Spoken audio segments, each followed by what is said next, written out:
Welcome back to the elcentrocampista.com Spanish paper review.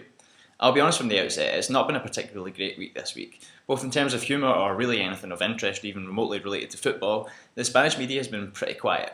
Though there have been a few diamonds in the rough, we've pretty much had to spend all week looking for them, but then I guess that's our job. It does make me think though, should I really have been complaining about Zlatan Ibrahimovic? Be careful what you wish for after all. Anyway, let's not waste any more time and we'll move straight over to Catalonia.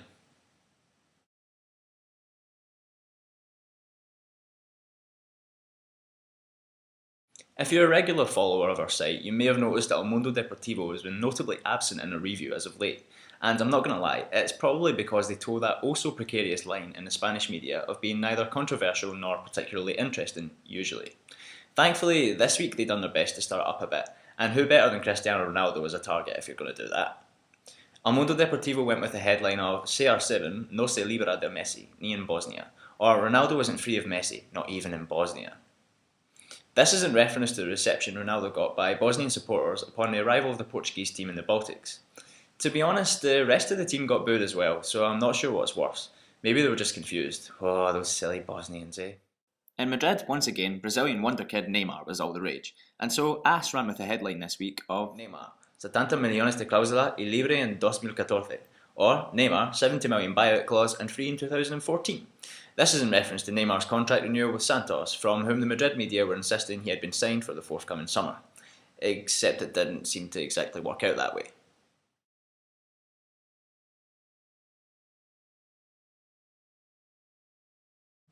Of course, Sport weren't just going to let Marca defy logic all by themselves, and so they revelled in their misfortune and rubbed salt in the wound with their own headline, which suggested that Rosell me ha pedido que cuide a Neymar hasta 2014, or Rosell told me to look after Neymar until 2014. This is to suggest that in actual fact the Barcelona president had, in a rather unusually caring gesture it has to be said, insisted to Santos president Luis de Oliveira Ribeiro that he should look after little Neymar until 2014, whereby Barca will presumably swoop in and take him to Catalonia. After all, it's a well-known fact that Brazilians come to Barca and look after themselves and prosper, not party all night on beaches and gradually get fat and drunk. Right? Of course, it's a bit more complicated than that, and in a patented Sport use of the oldest trick in the book, Sport notes further down the page that the Santos president had also spoken with Florentino Perez, with whom he was equally amicable. Nice of Sport to mention, eh? Sport on a misleading headline, who'd have thunk it? Anyway, let's move on to Valencia.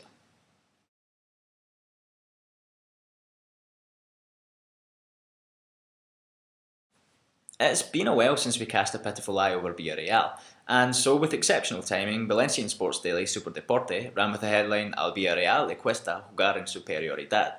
This is in reference to the fact that with the Espanyol clash last week, Villarreal marked the third time that they've ended a game with one more player than their opponents. Guess how many of those clashes they've won? None.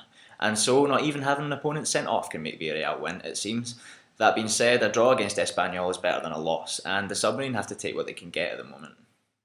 For a more positive note, we'll head to Valencia-based daily Las Provincias. They say that Feguli is el jugador más feliz, or the player that's the happiest, and they also quote him saying ahora todo está perfecto, or now everything's perfect. This is in reference to the fact that A, his Valencia team is bouncing back from a slight dip in form, and B, he's been called up to the Algerian national team. Everything looks grand then. On a less positive note, the reason you're getting a boring voiceover for this section is because I accidentally deleted the video file. Can't win them all.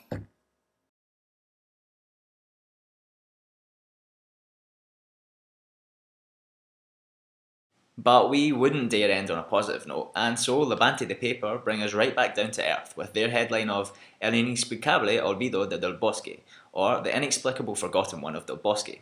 The forgotten one in question wasn't Del Bosque's trusty favourite pipe, nor his dentures, nor his monocle, but rather Roberto Soldado, who still hasn't been called up to the Spanish national team. Naturally, the Valencia press is outraged, and probably rightly so. That being said, remember the times when international footballers just used to wait until they were called? Patience is a virtue.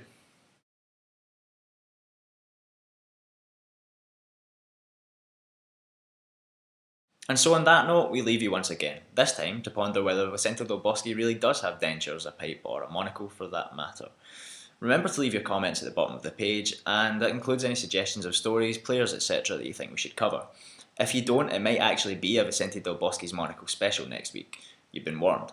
Remember to follow me on Twitter at LeeRoden89 and check out elcentrocampista.com for more quality Spanish football news and features.